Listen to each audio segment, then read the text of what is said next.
আজকে থেকে ধরেন লক্ষ কোটি বছর আগে, কত কোটি বছর আমরা জানি না, আল্লাহ রাব্বুল আলামিন একা ছিলেন, একা। তিনি সর্বপ্রথম সৃষ্টি করলেন আরশে আযীম। কি সৃষ্টি করলেন? আরশ আল্লাহ রাব্বুল আলামিনের একটা এমন স্বতন্ত্র সম্মানিত একটা সৃষ্টি, যেটা সবচেয়ে বড় সৃষ্টি, এর চেয়ে বড় কোনো সৃষ্টি নাই। এমনকি কিয়ামতের মাঠে এই আরশের ছায়া আল্লাহ রাব্বুল আলামিন 7 শ্রেণীর মানুষকে ছায়া দিবেন। সুবহানাল্লাহ। ওই 7 শ্রেণী সম্পর্কে আমরা অন্য হাদিসে পড়ে নিব, অনেকে হয়তো জানেন। সেখানে ন্যায়পরায়ণ শাসক থাকবেন, তারপরে যুবক থাকবেন, যুবক শ্রেণী যারা যৌবনকালটা আল্লাহর ইবাদতে কাটিয়ে দিয়েছে। সুবহানাল্লাহ। যে নারী একজন যুবককে আহ্বান করেছে খারাপ কাজের জন্য, কিন্তু যুবক বলেছে যে আমি রাজি না, আমি আল্লাহকে ভয় করি, সেই যুবকও আরশের ছায়া পাবে ইনশাআল্লাহ। তারপরে সেই দুই ভাই বা ব্যক্তি যারা একে অপরকে আল্লাহর জন্য মহব্বত করে, তারাও আরশের ছায়া পাবে। এমন ব্যক্তি যে গোপনে দান করে, মানে ডান হাত দিয়ে কি দান করছে বাম হাত জানে না, তারাও আরশের ছায়া পাবে। এমন ব্যক্তি যে অন্ধকারে বা একাকী আল্লাহ পাককে স্মরণ করে এবং চোখ দিয়ে দরদর করে পানি পড়তে থাকে, এই ব্যক্তিও আরশের ছায়া পাবে। এরকম প্রায় 7 শ্রেণীর মানুষ আরশের ছায়া পাবে। আরশ সৃষ্টি করার পরে আরশটা ছিল পানির উপরে। কোথায় ছিল? পানির উপরে। সূরা হুদের মধ্যে আছে। আমি শুধু রেফারেন্সগুলো আপনাদেরকে সূরাগুলো বলে দিব, বাসায় গিয়ে আপনারা পড়বেন। প্রত্যেকটা আয়াত কিন্তু এখানে ধরে ধরে বলার সময় নেই আর কি আমার কাছে। তো আরশটা ছিল পানির উপরে। এরপরে আল্লাহ রাব্বুল আলামিন আসমান এবং জমিন সৃষ্টি করেছেন 6 দিনে। পুরো মহাবিশ্ব আল্লাহ রাব্বুল আলামিন সৃষ্টি করেছেন কত দিনে? 6 দিনে। ফি সিত্তাতি আইয়াম, 6 দিনে।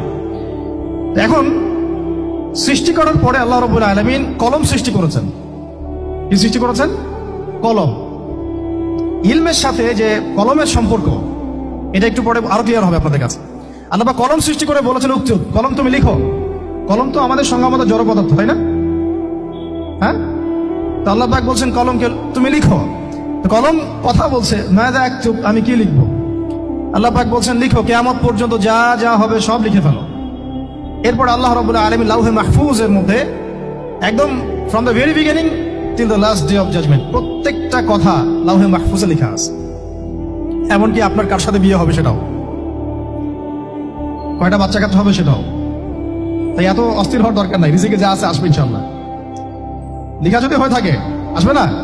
আসবে ইনশাআল্লাহ। সবর। তো এই জন্য মুমিনদেরকে বলা হয়েছে তোমরা কখনো হতাশ হবে না, কারণ তাকদীর লেখা হয়ে গেছে, হতাশার কোনো কারণ নাই।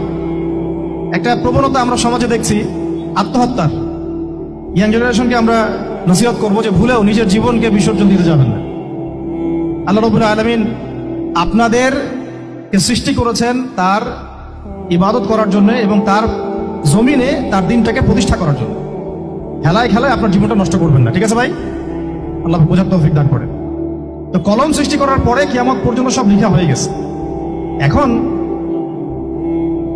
আমাদের এই পৃথিবীতে তো মানুষ ছিল না, ছিল? এদিকে মনোযোগ দেন। এই পৃথিবীতে কি আগে মানুষ ছিল?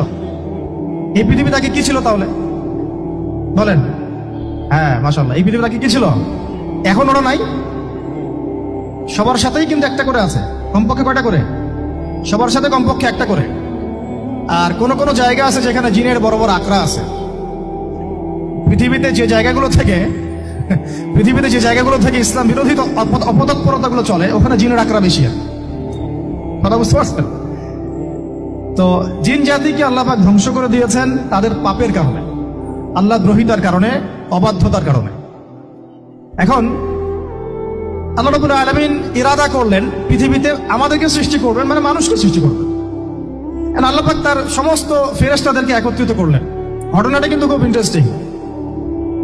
আমি জানি এখানে ওলামায়ে কেরামও আছেন, তবে আমি সবার জন্য প্রযোজ্য হয় এমন কথা বলারই চেষ্টা করছি, কারণ অনেকে হয়তো এগুলো নাও জানতে পারে। তো আল্লাহ পাকের ভাষায় আমি যদি বলি, আল্লাহ রাব্বুল আলামিন বলছেন আউযু বিল্লাহি মিনাশ শাইতানির রাজীম ওয়া ইয ক্বালা রাব্বুকা লিল মালায়েকা ইন্নী জাঈলুন ফিল আরদি খলিফা। হে নবী মুহাম্মদ সাল্লাল্লাহু আলাইহি ওয়াসাল্লাম, তুমি স্মরণ করো সেই সময়ের কথা যখন আল্লাহ তোমার রব সমস্ত ফেরেশতাদেরকে ডেকে বলেছিলেন যে ইন্নী জাঈলুন ফিল আরদি খলিফা, আমি জমিনে মানে পৃথিবীতে আমার খলিফা পাঠাতে চাই। কি পাঠাতে চাই? আরো জোরে বলেন। আল্লাহ পাক বলেননি পৃথিবীতে মানুষ পাঠাতে চাই, পৃথিবীতে নতুন কোনো মাখলুক পাঠাতে চাই। আমাদেরকে আল্লাহ পাক সম্মানের শব্দে সম্মানিত করেছেন বিশেষায়িত করেছেন, আমাদেরকে বলেছেন আমরা আল্লাহর খলিফা, আমরা আল্লাহর খলিফা। এখন আমরা আল্লাহর খলিফা, কিন্তু পৃথিবীতে মানুষ খিলাফা শব্দ সহ্য করতে পারে না। হ্যাঁ, কি অদ্ভুত না? এটা কোরআনের কি শেষের দিকে আছে না প্রথম দিকে আছে? সূরা বাকারার একদম শুরুর দিকে 3টা 4টা 5টা পৃষ্ঠা উল্টালে দেখবেন এই একটা আছে। কোরআন তাহলে শুরু থেকে কখনো খুলেও দেখেনি সে ব্যক্তি, প্রমাণ হলো এটা যে খুলেও দেখেন, অথবা দেখলেও সে এড়িয়ে গেছে। আল্লাহ পাক আমাদেরকে বললেন যে পৃথিবীতে আমি আমার খলিফা পাঠাতে চাই। তাহলে আদম আলাইহিস সালামকে আল্লাহ পাক মুহাব্বতের শব্দে, সম্মানের শব্দে বিশেষায়িত করলেন কি বলে? সুবহানাল্লাহ, সুবহানাল্লাহ। আর খলিফা কাকে বলে এটা আমি আপনাদেরকে বোঝাচ্ছি একটা দোয়া থেকে, একটা দোয়া থেকে। এই যে গাড়িতে করে আমরা বাসা থেকে আসলাম বা যখন কোনো সফরে যাই, আমরা একটা দোয়া পড়ি, সুবহানাল্লাযী সাখখারা লানা হাযা ওয়া মা কুন্না লাহু মুকরিনিন ওয়া ইন্না ইলা রাব্বিনা লামুনকালিবুন। এতটুকু তো পড়ি নাকি? ভাই, এগুলো পড়তে হবে। বইমেলা এসেছি শুধু লেকচার শোনার জন্য না, ছবি তোলার জন্য না। আজকে জীবনটা পরিবর্তন করার নিয়াত করে যাইতে হবে, ঠিক আছে ভাই? বই প্রকাশ করা, ছাপানো, বিক্রি করা, লেখা, এর চেয়ে বড় কথা আমার জীবনটা ইলমের আলোয় আলোকিত করা। আমি বই লিখলাম ধরেন একটা, আমার মধ্যে সেই আমল নাই, লাভ নাই, লাভ আছে? আমি বই ছাপাইছি 100, 200, 500, 1000, আমি নিজেই আমল করি না, হবে? আগে আমল, আমল জরুরি। ইলমের সাথে আমলটা খুব বেশি জরুরি। আলেম তাকেই বলা হয় যে ইলম অনুযায়ী আমল করে। তাহলে আল্লাহ পাক বলেন লিমা তাকুলুনা মা লা তাফআলুন, তোমরা এমন কাজ, এমন কথা কেন বলো যে আমল নিজেরাই করো না? কাবুরা মাকতান ইনদাল্লাহ আন তাকুলু মা লা তাফআলুন, আল্লাহর কাছে সবচেয়ে গর্হিত একটা অপরাধ, তোমরা একটা কথা বলবা কিন্তু আমল করবে না। তো দোয়াটা মুখস্থ করবেন। এই দোয়ার নিচে একটা অংশ আছে, আল্লাহুম্মা আনতা সাহিবু বিস সাফারি। আমার কথাটা শুনেন, খলিফার অর্থটা বুঝেন। অনেকে তো অনেকভাবে ব্যাখ্যা করে আর কি। আল্লাহুম্মা আনতা সাহিবু ফিস সাফারি, আল্লাহ তুমি এই সফরে আমার সাথী। সফরে বের হওয়ার সময় দোয়া পড়ছি আমরা, আল্লাহুম্মা আনতা সাহিবু ফিস সাফারি, আল্লাহ তুমি এই সফরে আমার সাথী। ওয়াল খলিফাতু ফিল আহলি ওয়া মালি, আল্লাহ আমি তো বাসায় নাই, আমার বাসার আহাল মালের খলিফা হচ্ছে তুমি আল্লাহ। তাহলে খলিফা শব্দটি কি বুঝলেন? আল্লাহ আমার বাসার আহাল মালের খলিফা মানে কি? আমার স্থলাভিষিক্ত তুমি আল্লাহ, আমি ওখানে নাই বাসায়, আমি সফরে বের হয়ে গেছি, আমার স্ত্রী, আমার সন্তান, আমার মাল, আমার জান, এগুলোর দায়িত্ব তোমার, তুমি খলিফা। কত চমৎকার দোয়া। তাহলে পৃথিবীতে আমি আমার খলিফা পাঠাতে চাচ্ছি, তার অর্থ কি? আল্লাহ রাব্বুল আলামিন এই পৃথিবীতে আমাদেরকে তার প্রতিনিধি বানিয়েছেন। সুবহানাল্লাহ, সুবহানাল্লাহ। তাহলে আমরা নিজেদের আত্মপরিচয় ভুলে গেলাম যে আমরা আল্লাহর প্রতিনিধি পৃথিবীতে, তাই না? আমরা এখন আব্রাহাম লিঙ্কনের পূজা করতেছি। আব্রাহাম লিঙ্কনের পূজা তো বুঝেন না আপনারা, এটা হচ্ছে ওই যে সোকল ডেমোক্রেসি পূজা। আল্লাহ পাক বলছেন ওয়াল্লামা আদামাল আসমাআ কুল্লাহা, আল্লাহ বলছেন আমি আদমকে এই মহাবিশ্বের যত নাম আছে, নাম, নাউন্স, ইসম, সব শিক্ষা দিয়েছি। সুবহানাল্লাহ। এই মহাবিশ্বের যত নাউন্স, নাম, এখানে ইসম শব্দের অর্থ কিন্তু জ্ঞান। ইসম মানে কি? এখানে জ্ঞান। মহাবিশ্বের যে জ্ঞানগুলো আছে, এই জ্ঞানগুলো আল্লাহ পাক আমাদের আদি পিতাকে শিক্ষা দিয়েছেন। আমাদের আদি পিতাকে আল্লাহ নিজে শিক্ষা দিয়েছেন। সৃষ্টিগতভাবে আমরা জ্ঞানী ছিলাম না, আল্লাহ পাক আমাদেরকে জ্ঞান শিক্ষা দিয়েছেন। আমরা ফিলোসফির বইগুলো খুললে দেখবেন ওখানে বুদ্ধিবাদ নামে একটা মতবাদ আছে। মানে তারা বলে যে মানুষ সৃষ্টিগতভাবেই একজন বুদ্ধিদীপ্ত প্রাণী। এটা ভুল কনসেপ্ট। সৃষ্টিগতভাবে আমাদের মধ্যে জ্ঞান ছিল না, আল্লাহ পাক আমাদেরকে জ্ঞান শিক্ষা দিয়েছেন। কথা বুঝতে পারছেন? একটা মতবাদ তাদের আছে অভিজ্ঞতাবাদ, মানে মানুষ অভিজ্ঞতা থেকেই শিখে। আরেকটা আছে সমন্বয় মতবাদ, আপনারা তো এগুলো অনেকে পড়েছেন হয়তো। এর বাইরে যে একটা মতবাদ আছে যে আল্লাহ পক্ষ থেকে ওহী ভিত্তিক মানুষ জ্ঞান শিখে, এই মতবাদ কোন দার্শনিকের বইয়ে স্থান পেল না। কি আফসোস, কি আফসোস। অথচ মুসলিম ঘরে দার্শনিক তারা। আমরাও পড়েছি ভাই না 4 বছর, এই কারণে গেলে কি আফসোস। আল্লাহ পাকের ওহীর পক্ষ থেকে যে জ্ঞান আসতে পারে, এইটা কনসেপ্টই নাই। অথচ এখানে কোরআনে আল্লাহ পাক বলছেন ওয়াল্লামা আদামাল আসমাআ কুল্লাহা, আমি আল্লাহ আদমকে সমস্ত নাম শিক্ষা দিয়েছি। সুবহানাল্লাহ। এরপরে এই যে জ্ঞান আদম আলাইহিস সালামকে আল্লাহ পাক শিক্ষা দিলেন, এর ফলশ্রুতিতেই আল্লাহ পাক বললেন যে ওয়াইজ কুলনা লিল মালাইকা উসজুদু লি আদম, হে ফেরেশতারা তোমরা এখন আদমকে সিজদা করো। কি ফেরেশতাদেরকে দিয়ে আল্লাহ পাক আমাদের পিতাকে সিজদা করালেন কিসের মানদণ্ডে? কিসের কারণে? জ্ঞানের কারণে। জ্ঞানের কারণে ফেরেশতাদেরকে আল্লাহ পাক বললেন যে এই নামগুলো বলে দাও তো তোমরা।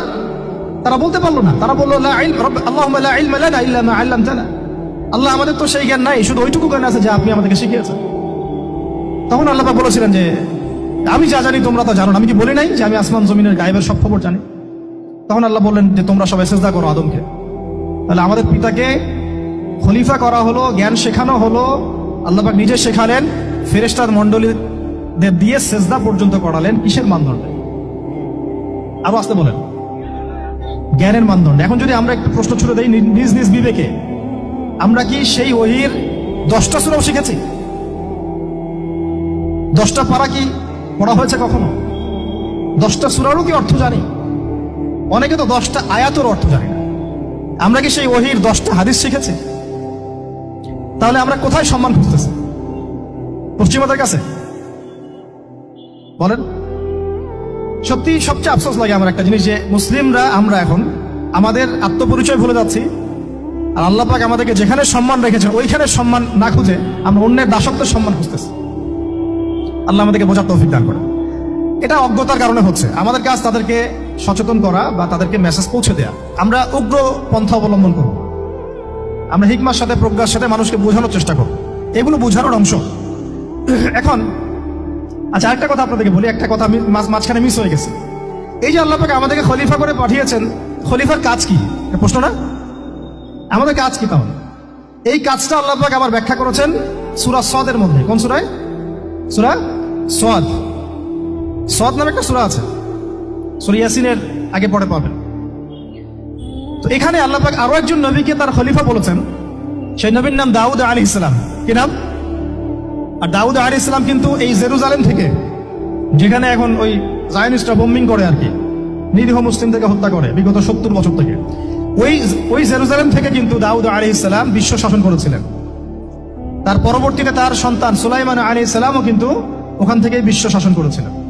আর এখনকার বনু ইসরাইল দাবিদার এই জায়নিস্টরা, তারাও কিন্তু ওই ফিকিরি করছে, ওখান থেকে তারা বিশ্ব শাসন করতে চায় এবং তারা মনে করে তাদের একজন মাসিহ আসবে, সেই মাসিহ আসলে তারা বিশ্ব শাসন করবে।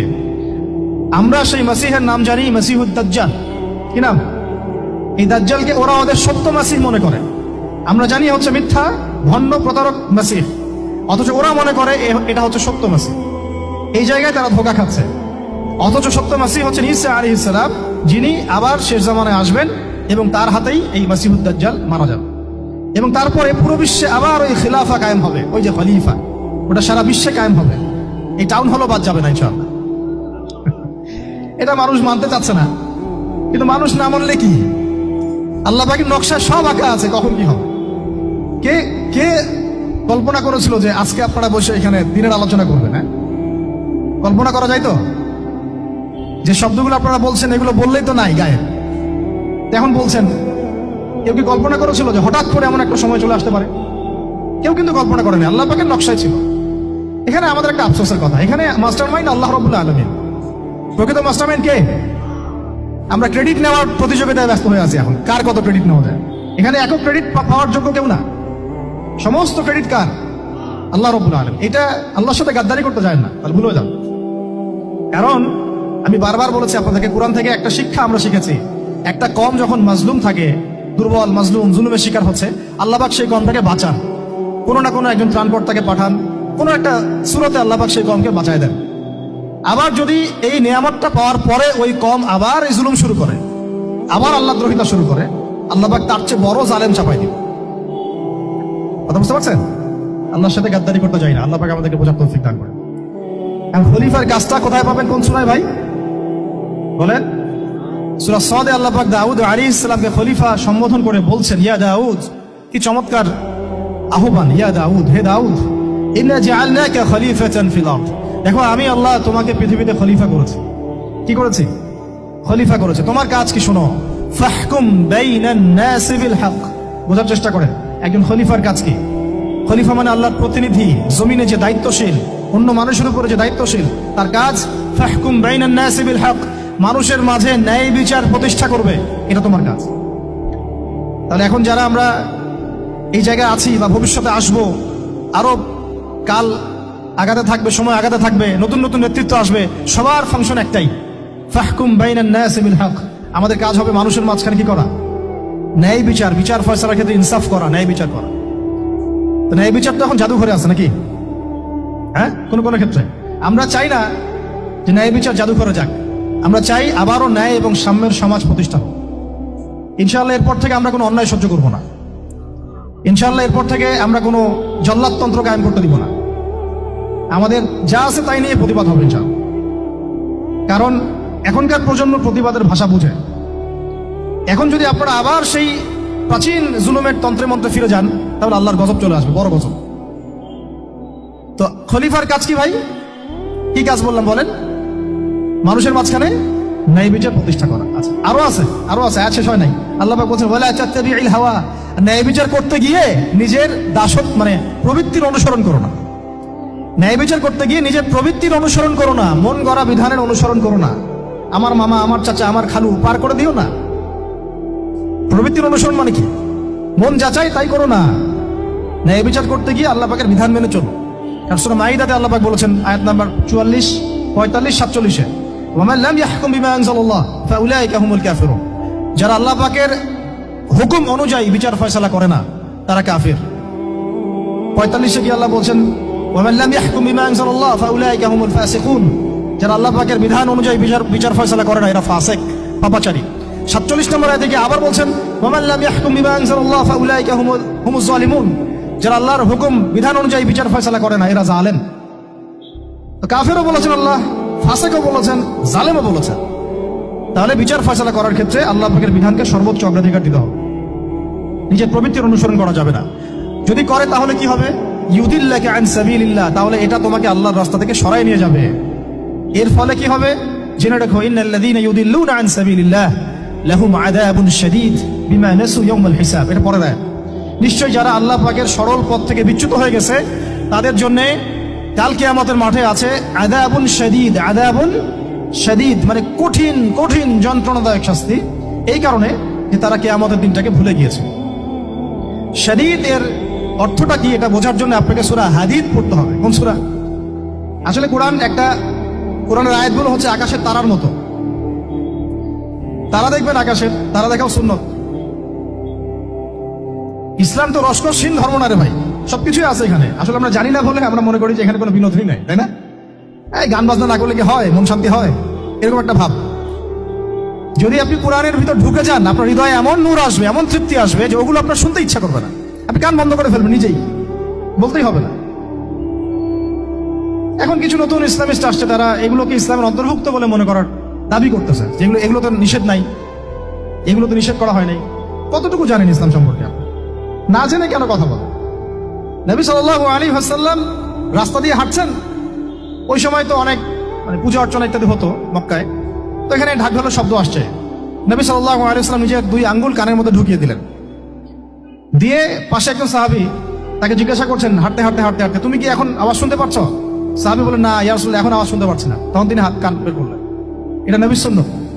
আর আমরা নবীর সুন্নাতকে উল্টাই দিচ্ছি কিভাবে দেখেন, আমাদের কানেই এখন ইয়ারফোন। উনি যেটা শুনে কান বন্ধ করতেন ওইটা আমরা কানে ঢুকায় রাখছি এখন। আল্লাহ আমাদেরকে বোঝার তৌফিক দান করেন। দেখেন আমরা তো সবাই পাপী। আমার মনে হয় না আমরা কেউ নবী সাল্লাল্লাহু আলাইহি ওয়াসাল্লামের সুপারিশ ছাড়া পার পাবো, এমনটা মনে হয় না আমাদের। সবাই পাপী, আপনি আমি আমরা সবাই। তো সেই যে নবীর সুপারিশ আমরা প্রত্যাশা করছি, সেই নবীর সুন্নতকে যদি এইভাবে অবজ্ঞা করতে থাকি তাহলে কি সুপারিশ পাবো ভাই? কি মনে হয় আপনাদের? অ্যাটলিস্ট সুন্নতকে তো সম্মান করতে হবে নাকি? আল্লাহ বোঝার তৌফিক দান করেন। আমি তাহলে যেটা বলছিলাম যে আল্লাহ পাকের বিধান অনুযায়ী বিচার ফয়সালা করতে হবে, এটা খলিফার কাজ। ন্যায় বিচার করতে হবে মানুষের মাঝখানে, এবং নিজের প্রবৃত্তির অনুসরণ করা যাবে না, তাহলে আল্লাহর পথ থেকে দূরে সরাই দিবে। এখানেই বললাম শাদীদ বুঝতে গেলে আপনাকে কোন সূরা পড়তে হবে? সূরা হাদীদ। আকাশের তারার কথা কেন বললাম? যে আকাশের তারাগুলো যদি মিলাতে পারেন দেখবেন বিভিন্ন শেপ তৈরি হয়। প্রত্যেকটা তারার অবস্থানের গাণিতিক একটা ব্যাখ্যা আছে। যারা অ্যাস্ট্রোনমি নিয়ে পড়াশোনা করেন তারা জানেন, এগুলা সবাই জানবেন না। প্রত্যেকটা তারাকে আল্লাহ পাক এত সূক্ষ্মভাবে স্থাপন করেছেন যে যদি একটু সামান্য একটু ডানে বামে এগুলো সরে যায়, মহাবিশ্বের এই স্থিতিশীলতা নষ্ট হয়ে যাবে। এবং এটার কসমও আল্লাহ পাক কোরআনে করেছেন সূরা ওয়াকিয়ার মধ্যে। কোন সূরা? সূরা ওয়াকিয়াতে আল্লাহ পাক বলেছেন ফালা উকসিমু বিমাওয়াকিইন নুজুম, আমি তারার অবস্থান স্থলের স্থিতির কসম করে বলছি। আল্লাহ পাক এর কসম করেছেন। কত গুরুত্বপূর্ণ জিনিস, ঠিক আছে? পরেরগুলো বললাম না। সূরা হাদীদ কেন পড়বেন? সূরা হাদীদ আল্লাহ পাক বলেছেন যে ওয়ানজালনাল হাদীদা ফীহি বাসুন শাদীদ। এটা শাদীদ বোঝাতে গিয়ে হাদীদে আসছে। আল্লাহ পাক বলছেন যে আমি আল্লাহ পৃথিবীতে আসমান থেকে লোহা নাজিল করেছি। অবাক করা বিষয় না? লোহার খনি খুঁজতেছেন আপনারা মাটির নিচে, তাই না? আল্লাহ পাক বলছেন আমি লোহা নাজিল করেছি। আনজালনা, ঠিক যেমন ইন্না আনজালনাহু ফি লাইলাতুল কদর, আমি লাইলাতুল কদরে কোরআন নাজিল করেছি, আসমান থেকে নাজিল হয়েছে, তাই না?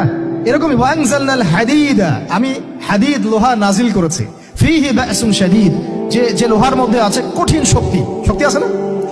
আয়রন যে অণু পরমাণুগুলো, এগুলোর শক্তি সবচেয়ে বেশি না? কেমিস্ট্রি তো আপনারা পড়েছেন। তাহলে এখন আল্লাহ পাক বলছেন কিয়ামতের দিন তাদের জন্য আযাবুন শাদীদ, যারা আল্লাহ পাকের খলিফার দায়িত্ব পালন করবে না, যারা খলিফার দায়িত্ব পেয়েও ন্যায় বিচার করবে না, ইনসাফ করবে না, প্রবৃত্তির অনুসরণ করবে, ঠিক আছে, আল্লাহর পথ থেকে বিচ্যুত হয়ে যাবে, তাদের জন্য কিয়ামতের মাঠে এই শাস্তি আছে। তাহলে আমরা কি খলিফা শব্দ বুঝতে পারলাম? আমাদের পিতা যে খলিফা, এটা কি বুঝতে পারলাম? আরে এখন বলেন তো, প্রত্যেক নবী কি আল্লাহর খলিফা ছিলেন না? ছিলেন কিনা? প্রত্যেক নবী কি আল্লাহর বিধান দিয়ে বিচার ফয়সালা করেন নাই? মানুষের মাঝখানে ইনসাফ করেন নাই? ন্যায় বিচার প্রতিষ্ঠা করেন নাই? এরপরে সাহাবায়ে কেরামের যুগে তারা কি ন্যায় বিচার প্রতিষ্ঠা করেন নাই?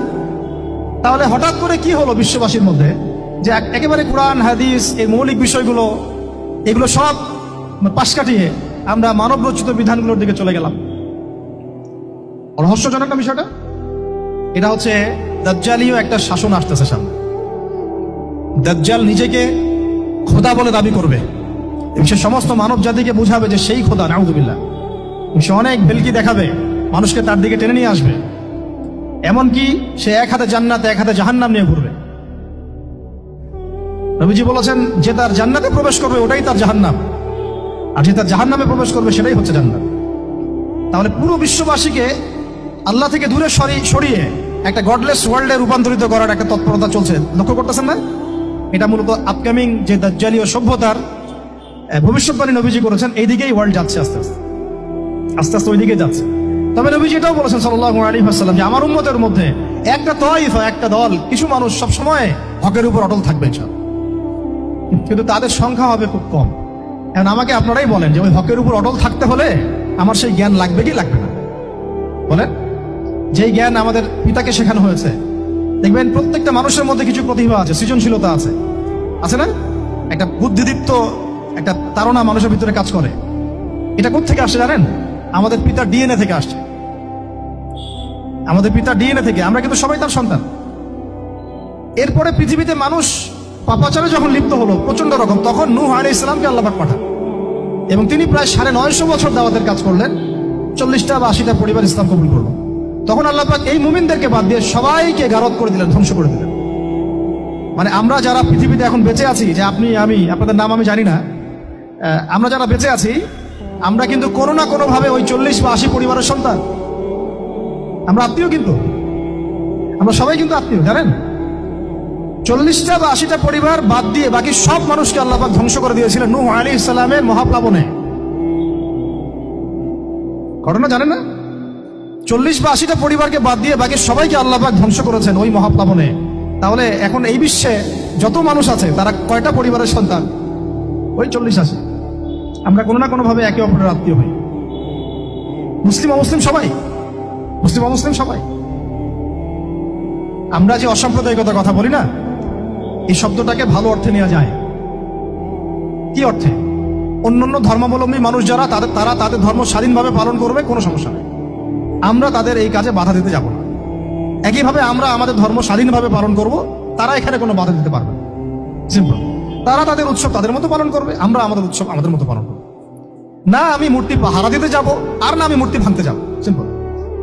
আমি পাহারাও দিতে যাব না, ভাঙতেও যাব। সিম্পল। আমরা কি কুরবানিতে তাদেরকে বলতে পারবো ভাই আসেন আমার বাসায় দাওয়াত খান?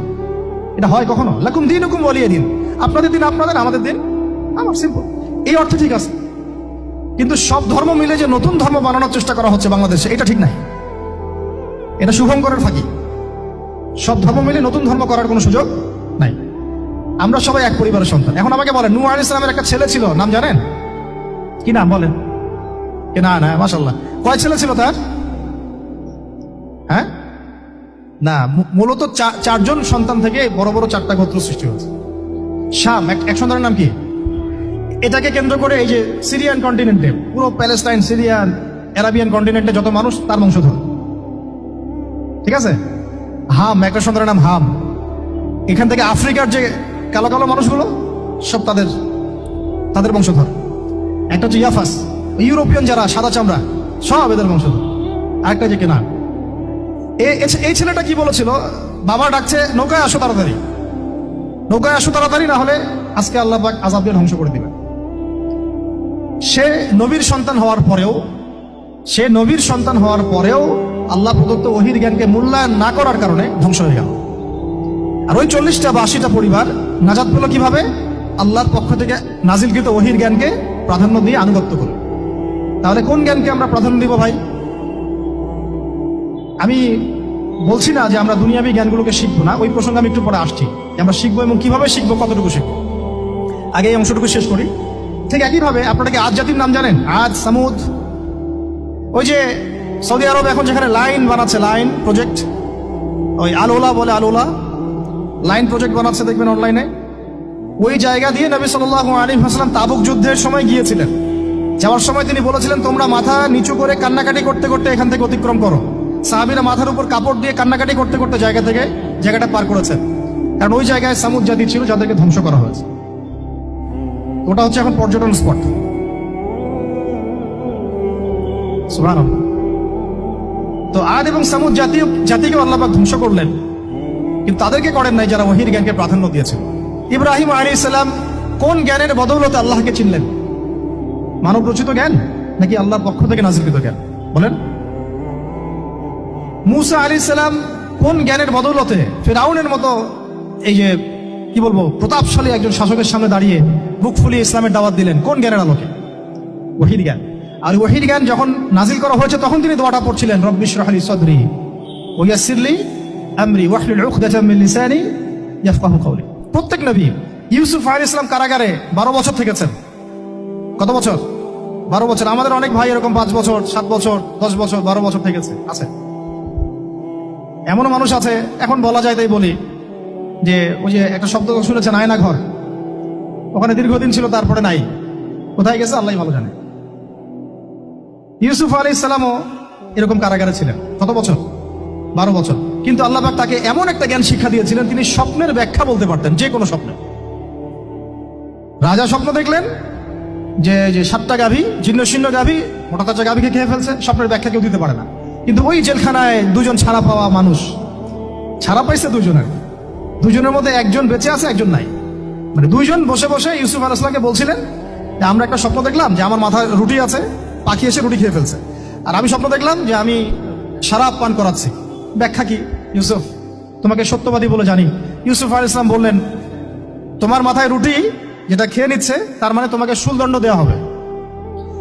আর তুমি যে পানি পান করাচ্ছ, তার মানে তুমি নাজাত পাবে, ছাড়া পাবে। হলেও তাই।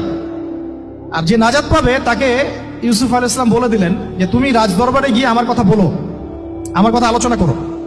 সে ভুলে গিয়েছিল। পরে যখন এই স্বপ্নটা দেখলো বাদশা, তখন বাদশা সবাইকে ডাকলো, ডেকে বললো যে এই গাভীর স্বপ্নের ব্যাখ্যা কি? তখন এই ব্যক্তির মনে পড়ছে, আরে ইউসুফ তো ব্যাখ্যা দিতে পারে। সে গিয়ে ইউসুফ আলাইহিস সালামকে ডেকে নিয়ে আসতেছে যে এই রাজা স্বপ্ন দেখছে, ব্যাখ্যা কি? স্বপ্ন কিন্তু আপনার কাছে শুনে একটা স্বাভাবিক মনে হচ্ছে, আরে গাভীর আবার স্বপ্নের কি ব্যাখ্যা? তখন ইউসুফ আলাইহিস সালাম ব্যাখ্যা দিলেন যে 7 বছর ফসল ফলবে আপনাদের এলাকায়, তারপরে 7 বছর হবে দুর্ভিক্ষের সময়। কিসের সাথে কিসের ব্যাখ্যা? এই জ্ঞান কে শিখালেন তাকে? এই ইন্টারপ্রিটেশনের জ্ঞান কে শিখালেন? তাহলে জ্ঞানের মূল উৎস কে? আমার কথা বলার উদ্দেশ্য কি বুঝতে পারছেন? যত জ্ঞান তার মূল উৎস কে? স্বপ্ন একটা জ্ঞান, যদি সেটা সত্য হয়। আর জেনে রাখবেন, কিয়ামতের আগে আগে মুমিনদের স্বপ্ন বেশি বেশি সত্য হবে। ঠিক আছে? মূসা আলাইহিস সালামকেও সেই আল্লাহ জ্ঞান শিক্ষা দিলেন। ঈসা আলাইহিস সালাম এই কুষ্ঠরোগীর গায়ে হাত বুলালে ভালো হয়ে যায়। হ্যাঁ, অন্ধ ব্যক্তির মানে চোখে হাত বুলালে ভালো হয়ে যায়। এমনকি মৃত ব্যক্তিকে তিনি বলছেন কুম বিইজনিল্লাহ, আল্লাহর হুকুমে দাঁড়িয়ে যাও, দাঁড়িয়ে গেল। এই জ্ঞান কে দিয়েছেন তাকে? দাউদ এবং সুলাইমান আলাইহিস সালাম এই যে পশু পাখির ভাষা বোঝেন, সুলাইমান আলাইহিস সালাম পিঁপড়ার ভাষাও বোঝেন। আপনাদের সায়েন্স কি পিঁপড়ার ভাষা বোঝে? হ্যাঁ, আমরা তো এখন সায়েন্সকে সবকিছুর মানদণ্ড মনে করি, তাই না? সায়েন্স যদি বলে হ্যাঁ তাহলে হ্যাঁ, না বললে না। মানে এমন একটা ভাব, দেখেন সায়েন্সকে আমরা ইলাহ বানাইছি, ইলাহ, উপাস্য। সায়েন্স যদি বলে যে পৃথিবী থেকে অমুক অমুক কোটি কোটি আলোকবর্ষ দূরে একটা গ্রহের সন্ধান পাওয়া গেছে, নাম দিল ধরেন যে আলফা এক্স ওয়াই জেড কিছু একটা, ওখানে হুরপড়ি আছে, হ্যাঁ, ওখানে দুধের সাগর আছে, মধুর সাগর আছে। তো মানুষ তখন বিশ্বাস করা শুরু করবে, হ্যাঁ হ্যাঁ তাই তো থাকতেই পারে। নাসা বলেছে না হয়ে পারে, নাসা মন্তব্য করেছে না হয়ে পারে। ওরকম যদি বলে অনেক দূরে একটা আগুনের একটা বিশাল ইয়া পাওয়া গেছে, গ্রহ পাওয়া গেছে, ওখানে আযাব দেওয়া হয়, শাস্তি দেওয়া হয়, ওখানে অন্য মাখলুক আছে, ওদের ভাষায় এলিয়েন আর কি, মানুষ বিশ্বাস করে। কিন্তু আল্লাহ পাক কোরআনে বলছেন যে সুলাইমান আলাইহিস সালাম পিঁপড়ার ভাষাও বুঝতেন, ওই কথা বিশ্বাস করতে চাচ্ছে না। সুলাইমান আলাইহিস সালাম বাতাসে ফ্লাই করতে পারতেন, এটা বুঝতে পারতেছেন, বিশ্বাস করেন না। তাহলে ওই প্রযুক্তি না থাকলে এয়ারক্রাফট কিভাবে আবিষ্কার করলেন? যে প্রযুক্তিগুলো পৃথিবীতে চলে গেছে ইতিমধ্যে, ওগুলো ভবিষ্যতেও আসতে পারে। যেমন একটা প্রযুক্তির কথা বলি, সুলাইমান আলাইহিস সালাম বসে আছেন, একজনকে বললেন না সাবার রানী বিলকিসের সিংহাসন কে নিয়ে আসতে পারবে? একজন বললো যে আপনি উঠে দাঁড়াইতে যতক্ষণ সময় লাগে এর মধ্যে নিয়ে আসবো। উনি বললেন যে হবে না, এটাতে হবে না, তুমি স্লো, তুমি 3G 4G না, এত স্লো স্পিডে আবার হবে না। এই কথা বলেন নাই, মজা করলাম আর কি। আমাদের ইউটিউবার আবার এই অংশ কাট করে আবার প্রচার করে দিতে পারে। দেখেন কিসের সাথে কি ব্যাখ্যা করলো। কোরআনকে 3Gর সাথে তুলনা করলেন আবু তহাদ না, ব্যাস কাম সারা দেশে ওইটাই ইস্যু। তখন মহা মুসিবত, মানে বাঙালি জাতির মধ্যে দিন প্রচার করা। আমাদের সালাফদের ভাগ্য ভালো যে তারা আগেই, মানে এই প্রযুক্তি আসার আগেই দুনিয়া থেকে তারা চলে গেছে। মুশকিল না, যত ইস্যু এগুলোর কারণেই সৃষ্টি হয়। তো যাই হোক, প্রসঙ্গে আসি, কোথায় ছিলাম ভাই, যে কথা হারায় ফেললাম।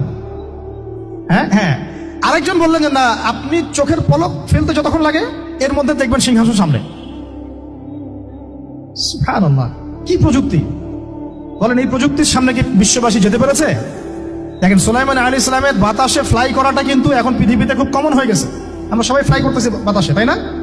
যদি আপকামিং কোনো সময় আপনি দেখেন যে এইরকম চোখের পলকেই একটা বস্তু আরেকটা জায়গা থেকে এক জায়গায় চলে আসতেছে, আমি অবাক হব না ইনশাআল্লাহ। কারণ কোরআনে অতীতে এই ঘটনার দলিল আছে। বুঝাতে পারতেছি না? এক কথায় সমস্ত জ্ঞানের মূল উৎসকে। এরপরে আসেন, অত আর লম্বা করছি না, আমাদের নবী মুহাম্মদ সাল্লাল্লাহু আলাইহি ওয়াসাল্লাম আসেন। আমরা তো তার উম্মত। 23 বছরে, একটু মনোযোগ দেন, এটা আলোচনার লাস্ট পার্ট, ঠিক আছে? 23 বছরে তিনি পুরো জাহেলিয়াতকে পরিবর্তন করে দিয়েছেন। কত বছরে? 23 বছর। আপনারা কি জানেন যে আইয়ামে জাহিলিয়াতে আসলে কি কি সমস্যা ছিল? কেন ওই যুগটাকে আমরা জাহিলিয়াত বলি? বেসিক্যালি 5-6টা সমস্যা ছিল। কয়টা? 5-6টা। 1 নম্বর শিরক। 1 নম্বর কি? আমার সাথে বলেন। শিরক আমাদের ওয়ার্ল্ডে নাই, এটা তো গ্লোবাল শিরক চলতেছে এখন। শুধু ধর্মীয় শিরক চলতেছে না, কিন্তু এখন শিরক হচ্ছে পলিটিক্সে, শিরক হচ্ছে ইকোনমিক্সে, শিরক এডুকেশনেও আছে, শিরক কালচারের মধ্যেও আছে। কথাগুলো বুঝতে হবে একটু গভীরভাবে। তখন সমস্যা ছিল রিবা, সুদ। এখন নাই। রিবা ছাড়া কোনো সিস্টেম আছে এখন ওয়ার্ল্ডে? আমি গতকালকে একটা হাদিস মোতালা করছিলাম সুদ সংক্রান্ত। নবীজি বলেছেন সাল্লাল্লাহু আলাইহি ওয়াসাল্লাম যে একটা যুগ আসবে সামনে, সুদবিহীন কোনো মানুষই চলতে পারবে না। যে চলতে চাইবে তার গায়েও সুদের ছিটা ফোটা গিয়ে লাগবে। আসে নাই সেই যুগ? সুবহানাল্লাহ, কিভাবে তিনি এত স্পেসিফিকলি কথাগুলো বলতে পারেন? নিশ্চয়ই তিনি এমন একজন সত্তার কাছ থেকে জ্ঞান পেয়েছেন যিনি সব জানেন, অতীত, বর্তমান, ভবিষ্যৎ, তাই না?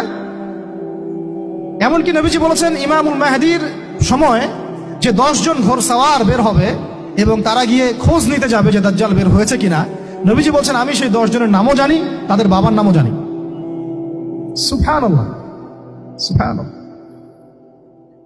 কিয়ামতের মাঠে আলী রাদিয়াল্লাহু আনহু, আবু বকর রাদিয়াল্লাহু আনহু, ওমর, উসমান রাদিয়াল্লাহু আনহুম আজমাইন, তাদের হিসাবটা কেমন হবে ওইটাও নবী সাল্লাল্লাহু আলাইহি ওয়াসাল্লাম আগেই বলে দিয়েছেন। সবচেয়ে দ্রুত হিসাব হবে এই উম্মতের আলী ইবনে আবি তালিব রাদিয়াল্লাহু আনহু। যাবেন, বেরোবেন, শেষ।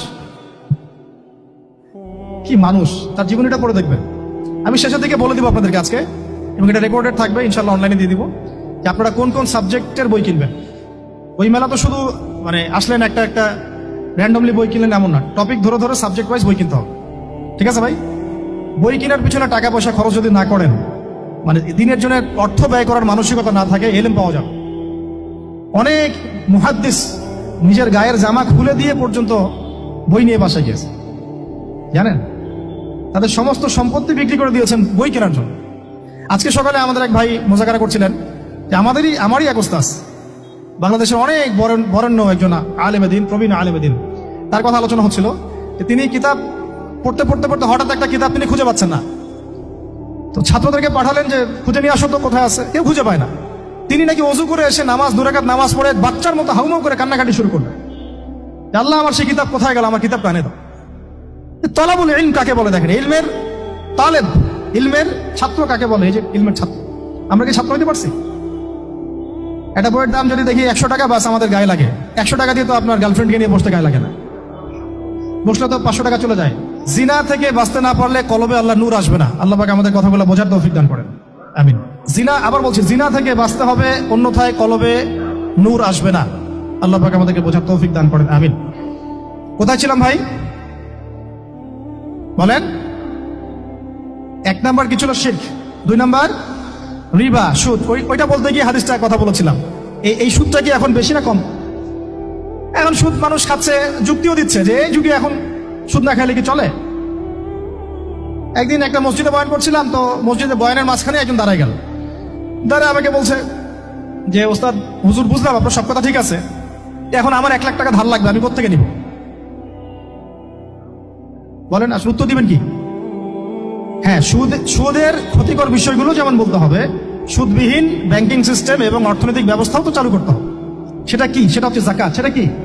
যাকাত, সাদাকা এবং কর্জে হাসানা।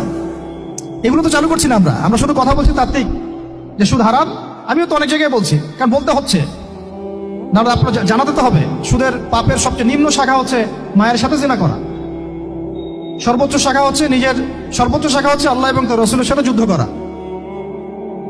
একটা হাদিস বুখারীতে এরকম আসছে, বুখারীতে কি তিরমিজিতে, আমি রেফারেন্সটা ভুলে যাচ্ছি, তবে হাদিসটা সহিহ। নবী সাল্লাল্লাহু আলাইহি ওয়াসাল্লাম বলেছেন, যে ব্যক্তি 1 দিরহাম সুদ খায় সে যেন 36 বার জিনা করবে। আর আপনারা তো জানেন, এটা আমার বলার দরকার নাই। 4 শ্রেণীর মানুষকে নবী অভিশাপ দিয়েছেন, যে নিজে খায়, তারপরে যে সুদ দেয়, যে লিখে রাখে, যে সাক্ষী থাকে। আমি বলতে যাচ্ছি, আইয়ামে জাহিলিয়াতে এই সুদটা ছিল, আমাদের এই বর্তমান ওয়ার্ল্ড অ্যাফেয়ার্সে নাই। বাংলাদেশ একটা কান্ট্রি হিসেবে চিন্তা করবেন না, আপনি গ্লোবালি চিন্তা করবেন, কারণ এখন একটা দেশ স্বতন্ত্রভাবে চলতে পারে না। ওয়ার্ল্ড ব্যাংকের সাথে আপনাকে ডিল করতে হবে, IMF এর সাথে। আমি যদি প্রেসিডেন্ট হই, তা আমাকে করতে হবে, আপনি হলে আপনাকে করতে হবে। তো কথা বলে তো শুধু কথা বলে লাভ নাই। আপনার বিকল্পটা কি? আসলে বিকল্প ব্যবস্থাটা কি? এটা তো মূল কথা। ইকোনমিক্স নিয়ে কতগুলো কিতাব আছে এখানে, ইসলামিক ইকোনমিক্স নিয়ে আমরা কতগুলো কিতাব ছাপাইছি, বর্তমান ওয়ার্ল্ড অ্যাফেয়ার্স নিয়ে আমরা কতগুলো কিতাব ছাপাইছি। নবী সাল্লাল্লাহু আলাইহি ওয়াসাল্লাম বলেছেন, শেষ জামানার সবচাইতে আমার উম্মতের উপর ভয়াবহ ফিতনা হচ্ছে মাসিহুদ দাজ্জাল। কি নাম বলেন? এখন আপনি আমাকে মাদ্রাসার পুরো সিলেবাসে, কন্টেন্টে আমাকে দাজ্জাল নিয়ে একটা ফ্যাকাল্টি দেখান, আছে? কয়টা কিতাব আছে? সবচেয়ে ভয়াবহ ফিতনা, নবীর মুখে, নিজের মুখে বলা, সবচেয়ে ভয়াবহ। এর চেয়ে ভয়াবহ কোনো ফিতনা আসে নাই, আসবেও না। তো এখন আপনি আমাকে বলেন যে এই ফিতনা সংক্রান্ত কতগুলো কিতাব আপনার কাছে আছে বাসায়, বলেন। তাহলে গ্যাপস আছে না আমাদের মধ্যে? গ্যাপস ফিল আপ করতে হবে। কথাগুলো বলার উদ্দেশ্য হচ্ছে গ্যাপসটা ফিল আপ করা। তো এই রিবার সমস্যাটা এখনো আছে। আল্লাহ পাক আমাদেরকে রিবা মুক্ত জিন্দেগি দান করেন, আমিন। এবং আমি রিকোয়েস্ট করব বিনয়ের সাথে, যে আমাদের ঊর্ধ্বতন কর্তৃপক্ষ যারা আছেন, শুধু একটা কাজ করেন না, একটা কাজ 1টা বছর করেই দেখেন না কি হয়। প্রত্যেকটা মুসলিম, অমুসলিমদের কথা বলছেন, যেহেতু এটা খিলাফা স্টেট না, সেহেতু অমুসলিমরা এখানে জিজিয়া দিবে না। খিলাফা স্টেটে অমুসলিমরা জিজিয়া দেয়, এটা তো খিলাফা স্টেট না, এটা তো ডেমোক্রেটিক স্টেট এবং সেকুলার স্টেট। শুধু মুসলিমদের কাছ থেকে, যাদের নিসাব পরিমাণ সম্পদ হয়েছে জাকাত দেওয়ার, সবার কাছ থেকে রাষ্ট্রীয়ভাবে বাধ্যতামূলক জাকাত নেন, দেখেন না অর্থনীতি সচল হয় না। 1টা বছর নিয়ে দেখেন না কি হয়। কেউ এই উদ্যোগ গ্রহণ করতে পারতেছে না। কেন হচ্ছে না আমরা বুঝতে পারতেছি না। কর্জে হাসানার এনজিও চালু করা যায়। আমরা অনেক সংগঠন করছি, সোশ্যাল, অরাজনৈতিক ইত্যাদি রাজনৈতিক। আমরা ইকোনমিক এনজিও খুব একটা করতে পারছি না। কিন্তু এই জায়গাগুলো দখল করে ফেলছে, দেখেন কারা কারা, নাম বলতে যাচ্ছি না। এবং যারা দখল করছে তারা কিন্তু এখন রাষ্ট্রের অনেক বড় বড় জায়গা হস্তক্ষেপ করতেছে। ইভেন ট্রান্সজেন্ডারের মধ্যে ইস্যু কিন্তু তারাই ঢুকাই দিচ্ছে ভিতরে, ঢুকায় নাই? উত্তরবঙ্গ জুড়ে, পুরো উত্তরবঙ্গে ঘুরে আসেন, দেখেন কাদের তৎপরতা বেশি। নীলফামারীতে সফর করে দেখলাম যে ওখানে একটা গ্রামের মধ্যে 24টা এনজিও কাজ করতেছে, সুদী সব। তারপরে মানুষ তামাক চাষ করে খাচ্ছে। একটা দল দাবি করতেছে নবী সাল্লাল্লাহু আলাইহি ওয়াসাল্লাম ছাড়াও আরো নাকি নবী আসতে পারে, নাউযুবিল্লাহ। এবং ওই যে মির্জা গোলাম আহমেদও তাদের অন্তর্ভুক্ত। মানুষ ওই দলের নাম লেখাচ্ছে চাকরির জন্য, ব্যবসা করতেছে তারা দেশের মধ্যে। আরে ভাই, শুধুমাত্র তাত্ত্বিক কথাবার্তা না, আমাদের সংগ্রামটা কিন্তু বহুমুখী। শুধু ইলম অর্জন তো একটা বেসিক জিনিস, এই বেসিকটাই এখনো হচ্ছে না আমাদের। ইলম অর্জনটা বেসিক জিনিস, এটাই হচ্ছে না। এরপরে আপনার অর্থনীতি সমৃদ্ধ করা, সংস্কার করা, সমাজ সংস্কার করা, রাজনৈতিক অঙ্গনগুলোর মধ্যে যে অরাজকতা, এগুলোকে সংস্কার করা, কত কাজ আমাদের। কিন্তু আমরা কিন্তু একটা জায়গাতেও স্থির নাই। ইভেন একটা মাসালাতেও আমরা এক জায়গায় আসতে পারতেছি না, ঐক্যবদ্ধ হতে পারতেছি না। আমরা খুবই ব্যাকডেটেড চিন্তা করতেছি এই জায়গাতে। অথচ আমাদের উচিত ছিল এই প্রবলেমগুলোকে আরো 30-40 বছর আগেই সলভ করা। তাহলে এখন হয়তো আপনি ভালো কিছু পেতেন। আমাকে একটা প্রতিষ্ঠান দেখান যেখানে নুরানি থেকে নিয়ে, মানে নুরানি থেকে দাওরা বা ক্লাস নার্সারি থেকে মাস্টার্স, এরকম সিলসিলায় ইসলামিক শিক্ষা এবং জেনারেল শিক্ষাকে একত্রিত করে একটা সিলেবাস মেনটেন করে পড়ানো হচ্ছে। আমাকে কয়েকটা প্রতিষ্ঠানের নাম বলেন, আমি ওখানে আমার মেয়েকে ভর্তি করাবো। আমাকে দেন, রেডিমেড দেন, আমার ছেলেকে ভর্তি করাবো। আমরা ফিকির করতেছি না। এটা হওয়া উচিত ছিল বিগত 30 বছর আগেই। আমি আপনাদেরকে বলি যে প্রকাশনা সংস্থার ভাইরা আছেন অনেকে এখানে। ধরেন আমাদের রংপুরের কোনো ভাই আপনাদেরকে পুরো 1 বিঘা জমি দিল, বা ধরেন 5 বিঘা জমি দিয়ে দিল, ঠিক আছে? আর আমরা সবাই মিলে দেশবাসীর কাছ থেকে টাকা কালেক্ট করে একটা কনস্ট্রাকশন দাঁড় করে প্রতিষ্ঠান দাঁড় করালাম, একেবারে অনার্স, মানে নুরানি থেকে নিয়ে, মানে প্লে গ্রুপ থেকে নিয়ে মাস্টার্স, এরকম ফ্যাকাল্টি আর করলাম। এখন ভাই আপনারা যারা বই প্রকাশ করতেছেন, আমাকে কি আপনারা বই দিতে পারবেন? প্রত্যেকটা ক্লাসে আমি কোন কোন বই পড়াবো পারবেন? আমাকে কি সিলেবাস দিতে পারবেন? কথা বলেন। প্লে গ্রুপে কোন কোন বই পড়াবো আমাকে দেন, নার্সারিতে দেন, STD 1-এ দেন, 2-তে দেন, 3-তে দেন, 5-এ দেন, এভাবে আপনি আমাকে ক্লাস 10 পর্যন্ত দেন। তারপরে কি আপনি আমাকে অনার্স, মাস্টার্স, এই ফ্যাকাল্টিগুলো আলাদা আলাদা, এগুলো কি ইউনিভার্সিটি আদলে আপনি কি আমাকে সাজা দিতে পারবেন? আমরা জায়গা দিব, টাকা দিব, প্রতিষ্ঠান করে দিব। প্রকাশনা সংস্থা থেকে কি আমরা এতটুকু পেতে পারি?